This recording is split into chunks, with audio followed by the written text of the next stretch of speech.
আজিও আমি আহি ইয়াতে দেখা পাইছোঁ এই মানে ৰাস্তাৰে মানে স্কুলৰ ল'ৰা ছোৱালীবিলাকেও যাতায়াতৰ ব্যৱস্থা বা বিভিন্ন ধৰণৰ মানে মানুহ বা বেপাৰী চেপাৰী যিমান আছে মানে এই অঞ্চলৰ কমচে কম 50টা গাঁৱৰ মানুহ এই ৰাস্তাৰে যাতায়াত কৰে ওদালগুৰিলৈ। গতিকে ইয়াৰ আগতে আজি এসপ্তাহ আগতে মানুহ একজন এই দলঙৰ পৰা পৰি মানে হস্পিটেলাইজ হৈ আছে, বহুত মানে জটিল অৱস্থা হৈ আছে। গতিকে আমি ৰাইজৰ লগতে আমিও এই কথাখিনি দাবী জনাওঁ যাতে অসম চৰকাৰ, BTC চৰকাৰ, তাৰ লগতে ধৰক আমাৰ যিহেতু নৱনিৰ্বাচিত ইয়াতে MP আছে, MP ডাঙৰীয়া এই মানে ইয়াৰ ওপৰত অলপ নজৰ দি যাতে অতি সোনকালে ব্যৱস্থাটো কৰি দিয়ে, তাৰ কাৰণে আমি ৰাইজৰ হৈ দাবী জনাইছোঁ।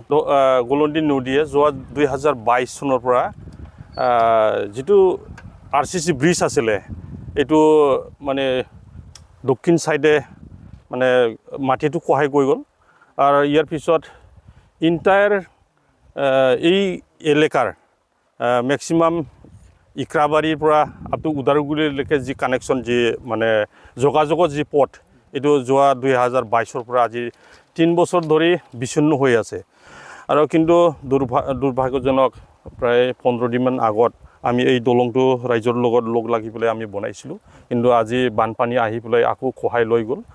আৰু এইটো আমাৰ এটা উপলব্ধি হৈছে মানে, আৰু এতিয়ালৈকে আমি কোনো এটা ডিপাৰ্টমেণ্টৰ পৰা মানে PWD হওক বা ৱাটাৰ ৰিচোৰ্চে হওক বা যিকোনো ডিপাৰ্টমেণ্টে হওক, এওঁলোকে এইটো ভিজিট কৰা নাই। এইটো আমি এইটো নজৰ দি আছোঁ।